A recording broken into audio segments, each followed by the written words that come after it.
Hello community, welcome to a new story titled, My Brother-in-Law Revealed My Husband's Infidelity +1 Update. In the heat of an argument, my brother-in-law revealed my partner's infidelity and sent me screenshots of chats. In the heat of an argument, my brother-in-law revealed my husband's infidelity. He sent me screenshots of their conversations as proof, but my husband claims they're faked. Don't forget to like, subscribe and activate the little bell to be notified about new stories and updates. We had a party last night. My brother-in-law Chris attended. He's 10 years younger than my husband. Near the end of the party, about 2 a.m., I was in the kitchen cleaning up. He was out on the deck talking to Jennifer, a woman Chris graduated with who lives nearby. They had both been drinking. The porch door was open, so even though I wasn't eavesdropping, it was impossible not to hear what they were saying. Chris was flirting with her. He kept complimenting her, saying how beautiful and pretty she was, etc. I guess at one point she pulled up his Facebook and saw that he has a girlfriend. He said she was lovely. Jennifer said, "Thank you, it looks like your girlfriend is lovely as well." Chris started saying how they were going through something right now. They weren't technically together, it was an open relationship, everything he could think of. Jennifer was being really cool about it. She kept saying thank you and how she appreciated his compliments, but she wasn't interested. He was getting kind of annoyed, and at one point he said, "I bet if I was my brother you'd have no issues with this." Jennifer said, "Your brother is actually loyal, he wouldn't cheat on his wife." To which Chris replied, "My brother cheats on his wife all the time."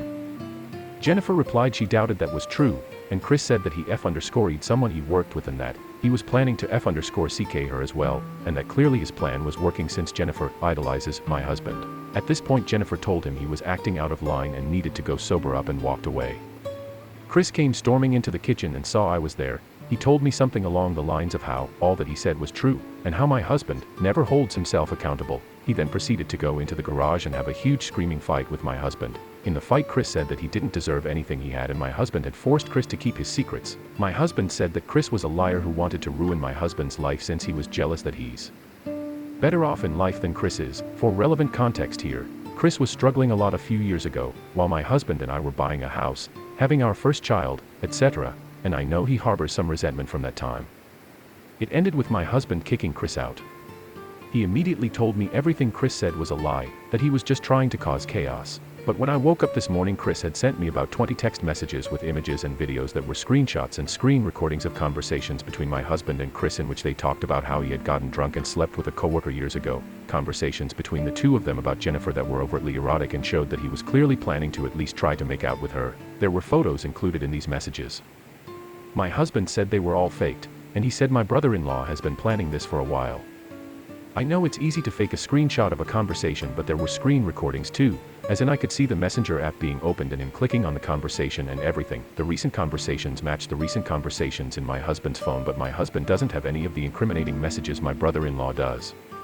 Are screen recordings something you can fake? And any other advice on what I should do here is really appreciated. Please stop saying I am in denial, I'm blindly believing my husband, etc. I am posting on here looking for more information so I can make an informed decision and not make a rash decision. I have not stated either way who I do or do not believe. For clarification, my husband is not claiming my brother-in-law faked all of these screenshots last night. He's saying this is something my brother-in-law has been planning to do for a while. He said he's always harbored resentment for him. This is true. Chris is very resentful of my husband, so he says Chris could have done this at any time and just had them ready. I am meeting up with my brother-in-law to see his phone in person to see the messages and verify if they're real or not. Update: my brother-in-law faked the messages. My husband did not cheat. My husband and I both went over my BILs. My husband was remaining adamant that he'd never sent those messages or cheated on me. When we got to Chris's house, he was able to provide the screenshots and screen grabs but not the actual messages. He claimed he deleted the messages after he got the SS for storage reasons on his phone. Even so, my brother-in-law insisted the SS were real and that my husband just deleted the messages off his phone. My husband and I went as far as to go online and check our itemized bill. There are days where my brother-in-law has screenshots where, according to our phone bill, my husband never texted him that day, or even the days before or days following for that matter. I don't know why my brother-in-law had these fabricated conversations, nor when he was planning to reveal them, or if he just made them to have just in case to use as blackmail or to threaten him. He used an app to create them. We didn't get much out of him as far as reasoning. We're going to go very low contact with my brother-in-law for the time being. I thought his and my husband's relationship was getting better, but it clearly isn't. For what it's worth, the coworker that my husband apparently slept with was 3 days postpartum with her and her husband's third child when my brother-in-law claims the affair happened. Additional information: he has wanted to flirt with Jennifer and she has no interest in him. But he overheard Jennifer talking about what an amazing husband and father my husband is. So after she rejected him again, that set him off. Why my brother-in-law is resentful of my husband. He resents my brother because of the way their parents treated them. My husband never got into any trouble, his parents treated him well. When we got married, they gave us the down payment for our house, they paid off both of our college debts so we could have a clean start. My brother-in-law was more unruly as a child, so he was always treated like a bad person and eventually started behaving like one. My in-laws never helped him financially when he needed it. My brother-in-law is very tough on him. Comments. 1. As a mother of 2 kids, I can tell you that the bigger issue is that the parents treated their children differently, and now they have 2 adults who act accordingly, due to their favoritism. One is successful due to extra attention, and the second feels like a constant second place, so he exhibits behavior that shows off his anger, frustration, and jealousy. If you choose a clear favorite, of course the second child will feel neglected and act out. Also, I like the fact that Op casually mentions at the end that her husband has clearly had more financial help from his parents, and that it is further proof of this divide that they created. That is not to say that it excuses an adult who may seek counseling and have no contact with his or her parents, but the context gives a broader picture. 2. Seriously, OOP is a little too casual about the favoritism, and as if brother-in-law is 100% at fault and deserving of such openly preferential treatment from the parents. The parents helped OOP and her golden child of a husband buy a house and paid off their student loans. That's not a small thing. 3.